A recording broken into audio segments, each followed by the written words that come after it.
You're listening to Careers and Cocktails, career talk with a twist, hosted by expert recruiter Renee Frey. Let's get this party started.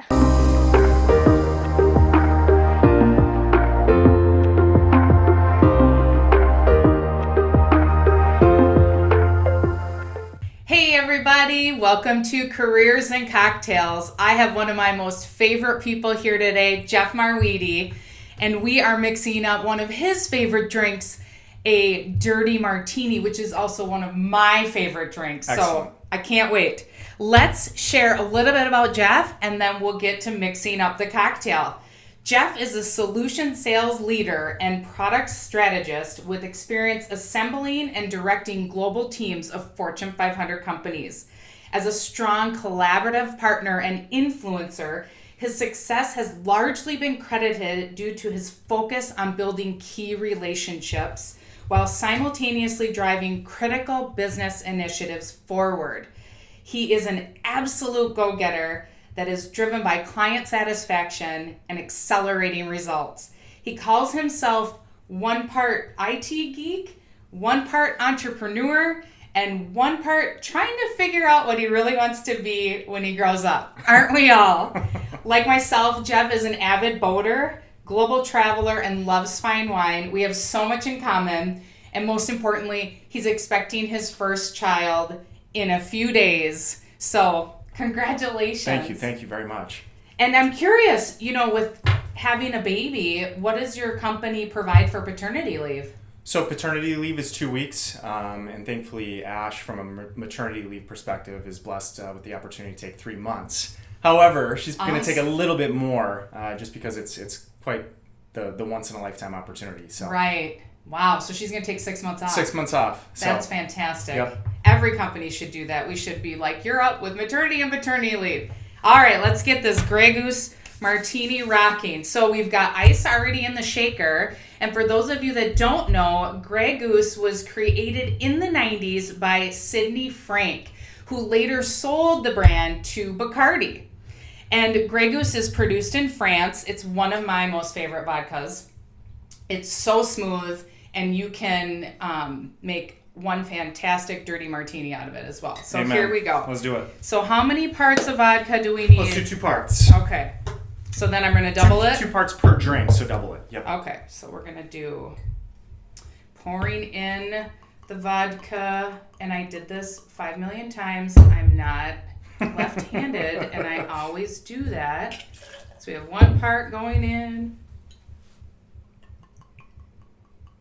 And I'm not a bartender. I'm a total enthusiast. So That's good form. It's good form. I make messes. No, it's good form. Try new things.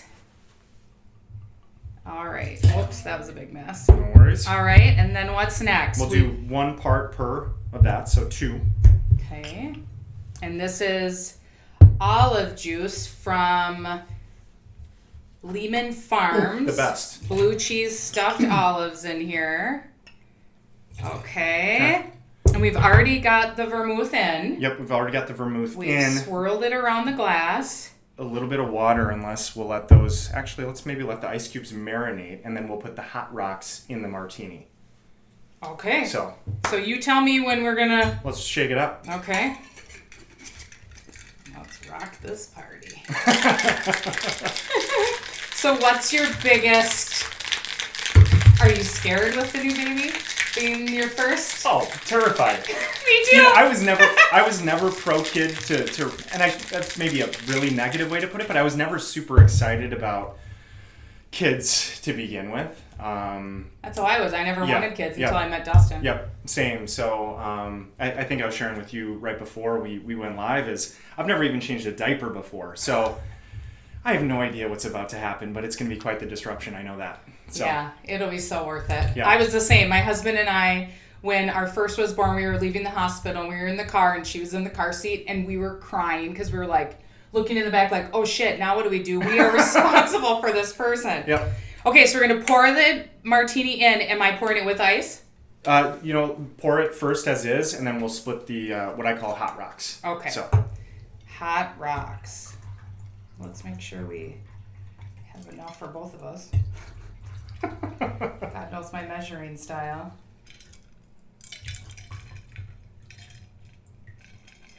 Okay. Oh, the ice is pretty much gone. We each get one. That's okay. That'll work. All right. And then blue cheese olives to boot. You want two? Perfect. All right. Cheers. Let's see how this tastes. Yeah.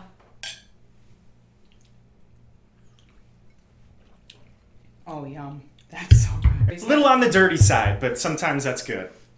And what makes a dirty martini dirty, Jeff? The olive juice. Of course. Grade A olive juice. Well, let's get some ice in there. Okay.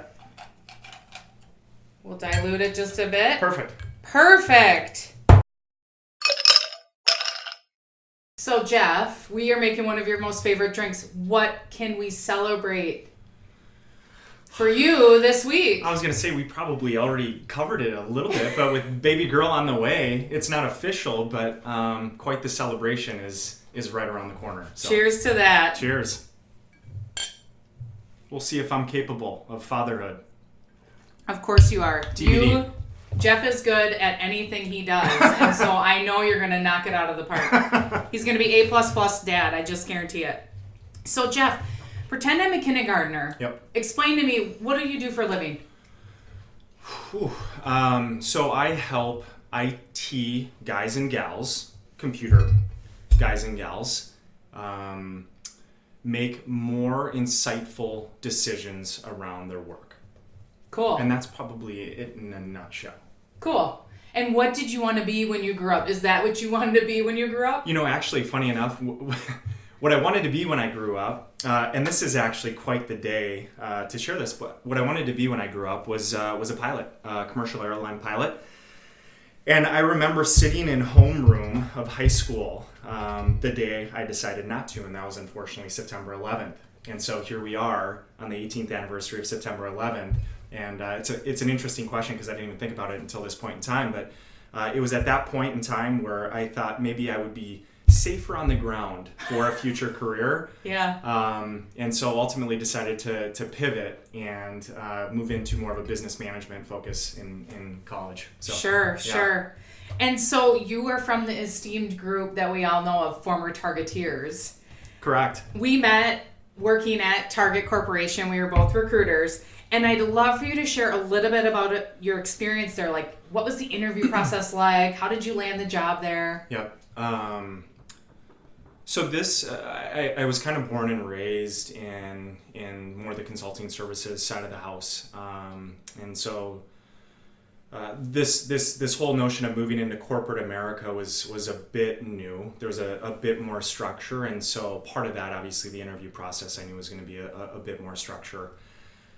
In preparation for it, you obviously do as much as you can to equip yourself, but recognizing you're probably never overly equipped, and you've got to learn to just improvise in conversation, pivot where leaders are going to ultimately pull you, and it was Target's a great organization. Probably hands down the most exciting opportunities in my entire career were given there. The interview process was intimidating, although it wasn't a panel. There was probably a cumulative, run of 6 to maybe 10 interviews. And I don't know if you can validate that. It's been quite some time. 2010 was actually when I was hired on. But I remember it was intimidating. And I remember I was a pay grade 9 coming into the organization, which means nothing to the audience, but let's just say I was very, very far away from the CEO. But nonetheless, it was a very rigorous interview process. Seriously. And it followed what we always called the SBOs, situation, behavior, outcome. Behavioral-based interview Behavioral-based interview questions, which is really the mantra of HR even to this day. So overall, just an awesome experience. Made me stronger as an interviewer, made me stronger as a professional. But it wasn't easy, and you certainly have to prepare. Right. And Jeff transitioned from being a recruiter and went into the business side of technology. How did you do that? Yeah, my background's super interesting, and a lot of people are intrigued by it. So I was born and raised again on the business side and in services side of the organization, building out really practice areas around our solution side of the business. So we had a Lawson practice, a Cisco practice, a Microsoft practice, etc. And I was always supporting from an HR, from kind of the HR sidelines. My unique entry point into Target was just that, moving into the corporate kind of HR world. The most amazing thing about the organization at the point in time was the relationships that you establish at the executive level are just incredible. Mm-hmm. You truly are a partner and kind of one target. And so with those forged relationships, there was an opportunity when we were building out a little something called Target Canada, which unfortunately was liquidated and no longer exists. Yeah. But it wasn't IT's fault. It was not IT's fault. But I had extremely talented leaders at that point in time that said, hey, Jeff, why don't you come over and lead the SAP HR implementation? You know the business, the business partners, the stakeholders, the business processes. You may not know IT, the technology, but I can teach you that. You're accountable. You can manage execution. You drive for results. I have nothing but faith in you being able to deliver. And I said, hey, you guys are crazy. Thank you, but you guys are crazy. Ultimately, 3 days later, I jumped in head first and said, let's do this. This is going to be quite the ride for my career. So totally, it really just came down to leaders who believed in not necessarily do you check all the boxes from a skill set on a piece of paper, but do you have all the soft skills and the accountability to make it happen? And that's what more or less caused them to hire me versus other internal and external talent. Did you miss recruiting once you were in the business? Not at the point in time, right? It was so new. I was learning such a new piece of the business, and we were moving so fast to just stand up, the entire infrastructure and the backbone for Target Canada, for the operations. But I will always be a recruiter at heart. I think as whether you have the recruiter title or you're a future leader, you're always recruiting and assessing top talent because you want to work with the best. Mm-hmm. So I think any leader has to have a little recruiter in them, or should if they don't, because you ultimately you're building a team at some point in time, and you want to be able to assess and recruit the best. Absolutely.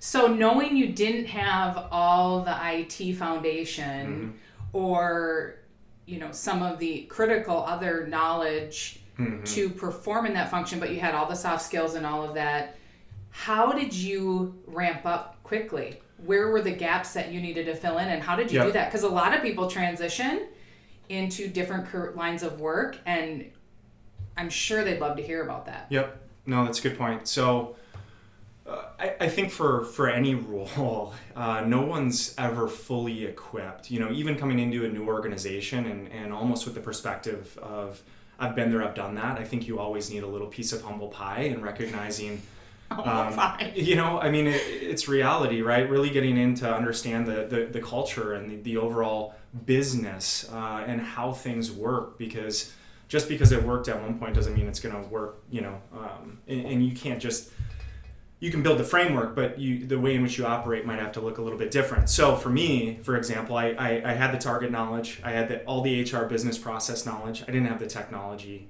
knowledge. And so my leaders equipped me with basically an SAP boot camp. They put me through awesome. Full-blown SAP accelerated boot camp just to get up to speed on the actual software and the overall ecosystem of what we were actually equipping our HR leaders with and the overall organization. And then, it was a lot of, we always call them GTKYs, get to know yous. It was very much a cultural thing at Target, but I think those are really, really meaningful and impactful, not only to build internal relationships with your partners, but to get a sense of what they do in their role and how you can ultimately support them. So really just deeper engagement with all the stakeholders to understand what's worked, what hasn't, and how can I fill those gaps. So, right. And going back to your intro, all about relationships. all about relationships. So the GTKYs, the get to know yous at Yep. Target. Target was a huge company at the time about internal networking, building superior relationships so that when you needed to get shit done and collaborate with other people, you knew what their background was, how to work with them, how to drive business forward and initiatives forward further. So I think that is totally critical. Yep. And I think everybody should focus on getting to know the people that they're working with first, because it's foundationally, you'll get further if you slow down and take the time to build those relationships. I know I've had tremendous success going back to the relationships that I built from the beginning. And that's why you and I stay connected, because we understand the power of relationships. I mean, there's been times where I call Jeff and I'm like, hey, you know any great recruiters? I need more recruiters for my team. Or do you know an IT director that I can network about this? And he is always ready to give me names, and vice versa. I provide resources for him to reach out to as well. And that makes both of us more successful. Yep, I agree. Yeah. Well, and that's why you're a successful business owner today. I mean, it's an age-old saying, but it still has so much relevance. It's not necessarily what you know, but who you know. Oh, and absolutely. The caveat to that is, like, even though you know, let's just say the who you know part, you still need to have like the accountability and the ability to deliver and the ability to strategize and innovate and be just a good collaborator. So there's just a lot of elements into that, but absolutely. But focus on relationships is a big element. Absolutely. And I tell everyone the best way to find your next job is all through who you know. So going back to that networking piece, Jeff, how do you, because a lot of people listening feel daunted by, oh my gosh, I haven't talked to my network in months. I haven't talked to that person in 2 years. How do you maintain those relationships and foster your network? I think for me, it's pretty organic. And it's just kind of embedded in who I am as a being. I've always been more of a social butterfly. Not a socialite, but like a true social butterfly, right?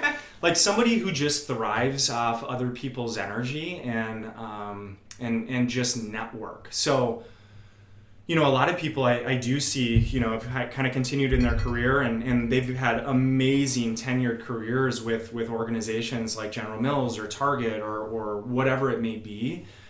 But they haven't stuck their head out of the sand in 20 or 25 years and really focused on those relationships. And if the business needs change, ultimately impacting their role, a lot of them find themselves in a very tough position.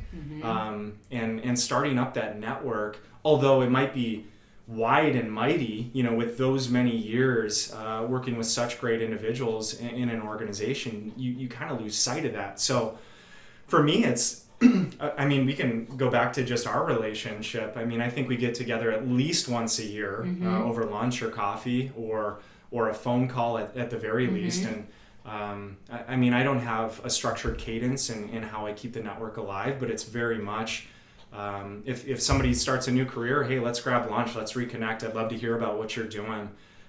Or if there's opportunities within the organization that I work today, it's always just keeping a finger on the pulse on who's out there, because it's all right place, right time. So absolutely. Just playing an active role and understanding the impact of that network has just always been top of mind for me. And I would encourage others to do a better job or spend more time connecting with past, present, and hopefully future. Absolutely. And I tell people, those of you that feel daunted by or overwhelmed by the fact that where do I start? Just start. So reach out to one person that you're connected with. And I always tell people, everyone loves flattery. So reach out to someone you used to work with and say, John, I loved working with you at XYZ company.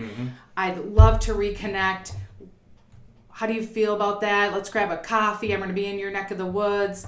And it's that simple. It's just start. And then once you start you don't have to go to a big blown out networking event with 500 people. No. You can just make very deliberate outreaches to your existing network. Just start that dialogue. And there's great tools like LinkedIn. You can send them a message on LinkedIn. You can do Facebook, all of that. Use all that social media to help you as well, and just take that first step in reaching out to someone, and then it's not going to be so daunting. Mm-hmm. And next thing you know, your network is super vibrant and you have people to reach out to.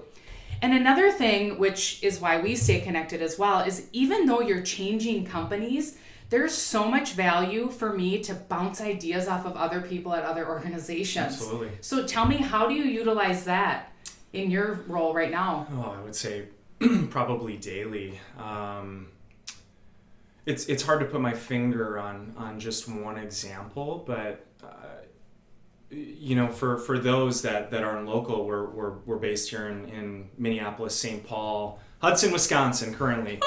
And it sounds like a big city, right? I mean, you've got probably close to 5 million in population. I mean, it's bigger depending on how you carve out suburbs and statewide figures, but it's a small, big city. And so, I think it's even more critically important to stay connected because we've got a very special saturation of Fortune 500 companies, and good, bad, or indifferent. A lot of those organizations you'll find are fairly incestuous in the fact that Best Buy folks are moving to Target, Target's moving to Best Buy, and you can kind of just see the cross-pollination that happens.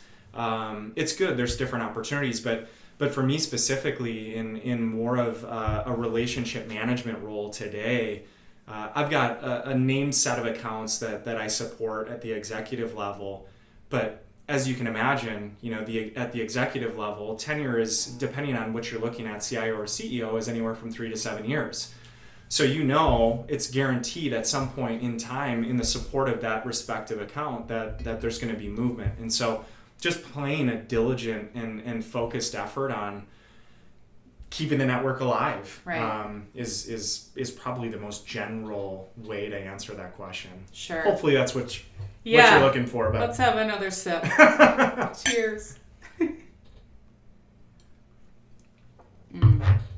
All right, so you've had an incredible journey, but in all respect, not an easy one. Mm-hmm. Can you share some insight to some of the challenges you've been faced with throughout your career?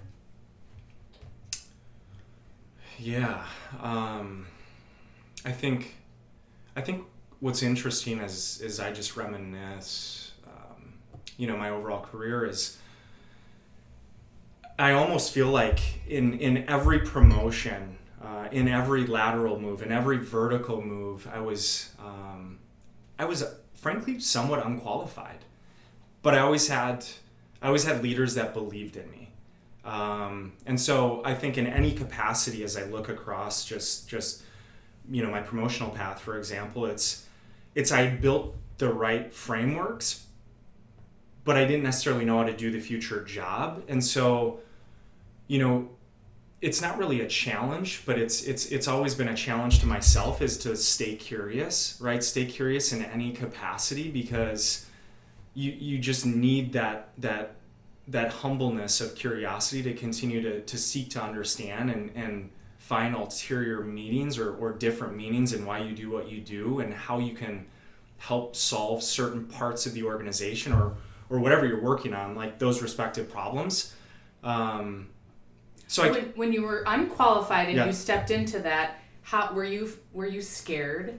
And how do you Absolutely. break through that fear to take the initiative to go for it? Yeah, there's always the fear of the unknown, but there's always the recognition of, let's just say in a promotion, you know that you've done what you could to prepare yourself for the next level, recognizing you're never fully prepared, but taking that compliment of a promotion and recognizing, hey, there's people behind you, you're not alone.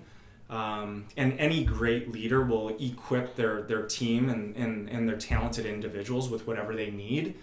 So I think in any role, if I look back, it's just just doing a self-calibration on understanding, what do I know, what do I not know, and what do I need to be successful? And part of that is just the coaching elements of leadership. But part of that is just championing what I need, right? Is it a tool? Is it training? Is it certain coaching around communication or presentation? Taking stretch opportunities to continue to challenge me in ways of, I think back, because Target, there was always learning week, right? And you could always take, nobody really wanted to participate in it because you were leading these large like group presentations globally, especially with a big Target India presence. But taking like the stretch assignments to say, hey, I need to get better here, or hey, I'm really curious about this. Let's either build out this capability or build out this notion or this idea and making it happen. So I think it's curiosity and initiative that helps you just kind of rise above and persevere through. Cool. I love it. What about, because I know you personally, so what about personal challenges that you've had to face with the work? Like specifically, I know you had cancer at one point. Yeah. So that was very interesting kind of paradigm in my career, because it goes back to Target Canada days. Actually, just post Target Canada. So 4 years ago, I was diagnosed with testicular cancer, and I'll spare the details, but literally anybody's worst nightmare is hearing the C words in a doctor's visit, and just a little bit of color. I literally passed out. And the doctor had to catch me. Ash had to catch me and lay me down on the bed. Wait till I came to, because at that point in time I was 29 years old, and I had this good, bad, or indifferent. I was like, I'm 29, I'm young, I'm healthy, I've got a lot of things going for me. I've got great relationships, I'm a good person, I don't smoke. Not that that's a bad thing, but in terms of general health, I like my cocktails, but don't we all? And it just didn't make sense, right? Like there was just, it just didn't make sense. I work out, but cancer doesn't care. So fast forward, you quickly, move into execution mode. You take care of that, and I was blessed with again just amazing leaders at that point in time. I remember calling my boss and informing her of what I was just informed of in tears. This is an executive, right? And I can't believe I'm crying to my boss, but until you experience that, you have no idea how you're going to react, and just the overwhelming amount of emotions within you. But her words were, wow, right, blown away. But Jeff, we will get through this. You will get through this. We will do whatever it takes to ensure that you kind of get through this and you're supported. We'll figure out the work, but right now go focus on you. And that was right when we were going live with IBM ADW to Teradata, which was a massive effort, and there was really no backfill. So, I think there's never a time that equips you to work through those challenges. You dig in, even deeper to just normalize it, right? Like, okay, this is the new normal. I just need to make it happen. And you find every ounce of you to stay distracted. And for me, that was just focused on work, right? Like, I just need to focus on this, recognizing I'm going to have to take a step away for a little bit just to get an understanding of what is needed to focus on my health. And move forward from there. So that's a long story long, but there's nothing that will ever prepare you for that outside of just pure determination to make it back to just normal. Sure. Well, cheers to being cancer free. 4 years cancer. Well, coming up on 4 years cancer free. So cheers to that. Cheers. And then how did you transition back to work after that? So crazy. I don't even, it almost is a blur as I just reminisce those days. But I remember I informed my boss on a Thursday. Really, when you jump into execution mode, I was going under the knife for surgery Friday already. And she said, hey, let's just connect on Monday. Reality is nothing's going to happen between Friday and Sunday unless, I don't make it through surgery. But reality was I was determined I was going to make it through surgery. So we connected on Monday or Tuesday. My boss was awesome. She sent me lunch. The whole team sent me just kind of a care package of crossword puzzles and, nut mix and stuff like that, recognizing I would be pretty immobile for at least a few weeks. So nice. But yeah, we connected, and obviously the first part of the discussion was just on Jeff and health, and the rest was really just contingency plan for, okay, like there still is work, right? And we have to figure out how we either onboard somebody else or we figure out kind of a gap plan to make sure that, if you're in this, how do we maintain with a good plan in place. So we worked it out where I literally worked remote, immobile for a while. I didn't ultimately take a leave. I don't know how that got passed by HR. We don't need to cross that bridge. Right. But her boss and of course my boss were super supportive of just navigating this without having to go down the whole HR realm. I'll let them remain nameless so that there is no blowback. But we put together a plan of attack. I had to go through radiation. That was daily radiation. And ultimately I contributed what I could based on the plan that we put in place to focus on Jeff's health while at the same time executing towards project, which obviously health was more important. But my communication back to leaders was, I need this to just stay normal, right? I can't sit still. If I sit still, if I stare at the wall, I will lose my mind and I will probably just get lost in swirl of I'm going to die, I'm going to die, I'm going to die. So, because your mind just plays tricks on you at that point in time. Right. So how has that changed your outlook on life? So I've reprioritized almost everything. And I think we've talked a little bit about this. So shortly thereafter, I got engaged, and of course that was just a reprioritization, and like careers are great, cocktails are great, but relationships are even better, and family is even better, and faith is even better. And so you really recalibrate and you focus on, okay, those three elements. And at that point in time, Ash and I had been together, oh gosh, I couldn't even tell you. It'll be 13 years. So at that point in time, we'd been together right after kind of navigating through that 8-9 years. And so it was time. We had grown to a part in our relationship where, it was less about the career and the cocktails and more about, her and what's next. And I wouldn't wish that experience on anybody to force you to reprioritize. Right. But nonetheless, it happened to me, and it was a sign from the man upstairs to say, hey, there's bigger meaning in your life than your career. And again, I've been blessed thus far. So I reprioritized our relationship, and thankfully she stayed with me long enough to make that reprioritization. But yeah, just thanking the man upstairs that, hey, there's more meaning to this overall and what I'm here on this earth to do, and just focusing on the here and now, because tomorrow's never given. Right. So I would say that the reprioritization was more on the personal side than it was the career side. So sure. And I know you have a side, we're going to talk, so you like to take on a lot, because in addition to what you do for your day job, you have a side hustle, which is extremely popular emerging trend. How do you, so you sell real estate on the side. Yep. And how do you manage that? How do you integrate it in? How do you do all that? Yeah. Because you're a busy guy. Yeah. It's, so that'll probably take some reprioritization now too with the family growing. So we'll see how this ultimately goes. But so I was inspired, over 7 years ago, by my first agent.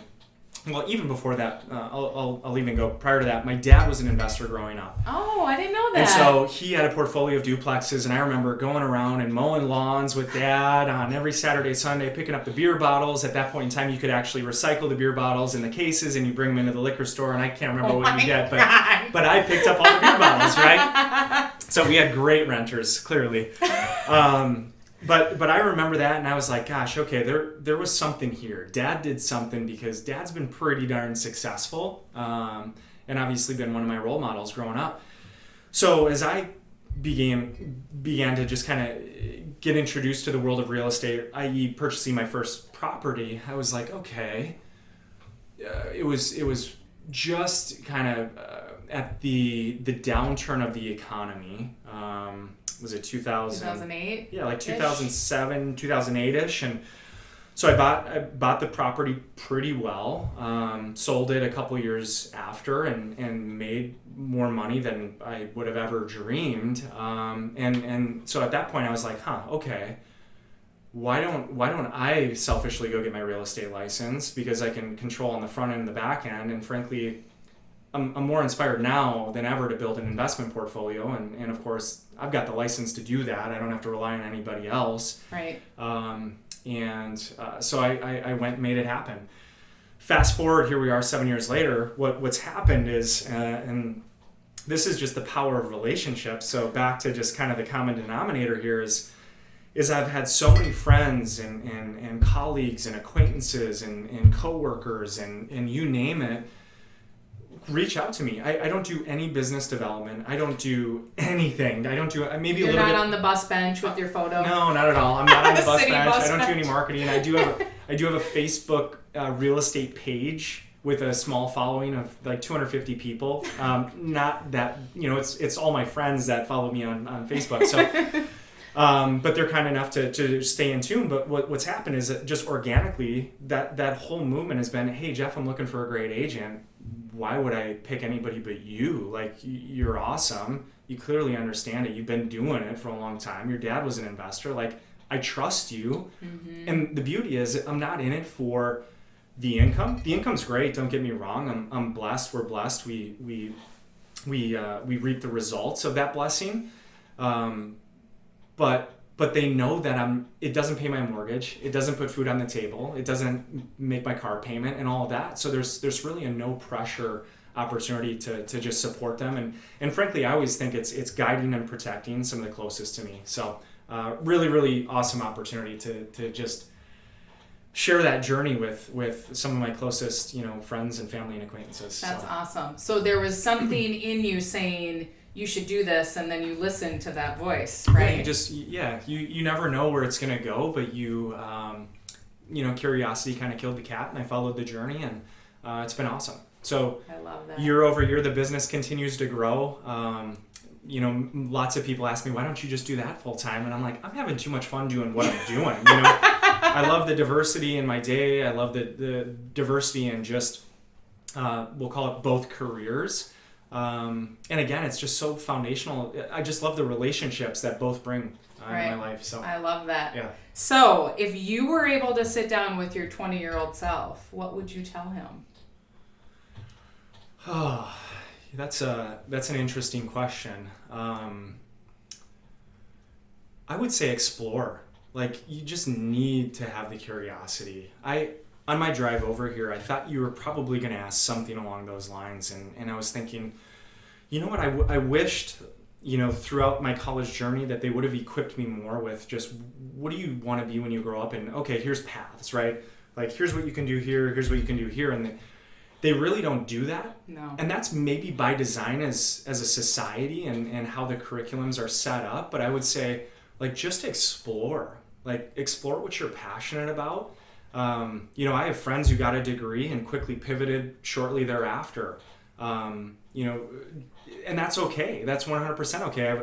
I have a sister who got an accounting degree. No, excuse me, sociology degree, and now she's an accountant.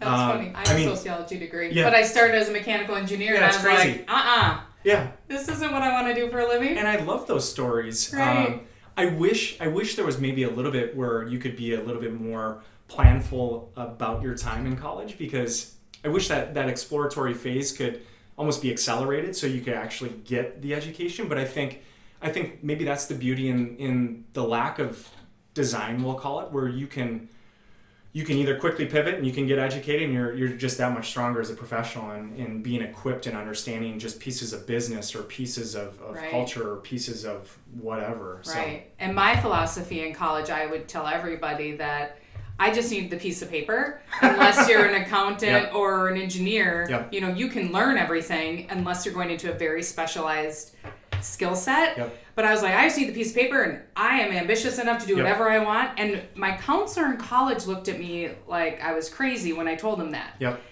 Because at that time, I think I switched my major 3 times. I went from mechanical engineering to biology to sociology. And at that time, I was a biology major, and he said, what are you going to do when you graduate? And I said, it doesn't matter. I just need the piece of paper. I'm ambitious enough. I will figure it out. And he said, no, Renee, most likely you're going to be working in a lab. And I'm like, do you know me? No. There's no lab DNA in this body. Yes, I do enjoy being in the lab, and I'm a total science geek at heart, and I love math and science, but you're not going to catch me in a lab because people don't talk much there, and I love to talk, and I love people. So I was like, okay, I'll switch to sociology. And I did that because my favorite classes, I was a junior at the time, and I reflected on what classes did I love the most, and it was sociology and criminal justice. Sure. And I was like, life is too short.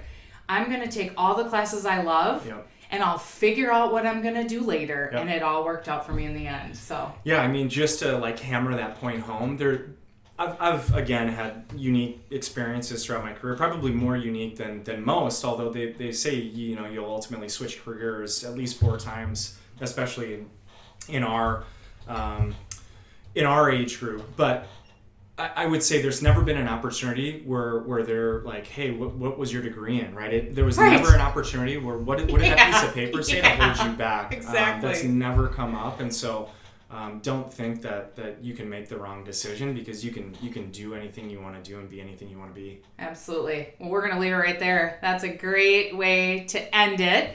If you enjoyed this video, be sure to like, subscribe, and click the bell so you don't miss an update. For all of you hiring leaders, go to careersandcocktails.com to download my ebook on how to find the best talent. And for all of you job seekers, you can go to the same place to figure out where to buy my book called I Hate Mondays. Cheers! Cheers! Renee's the best. Hire her today. You're so sweet.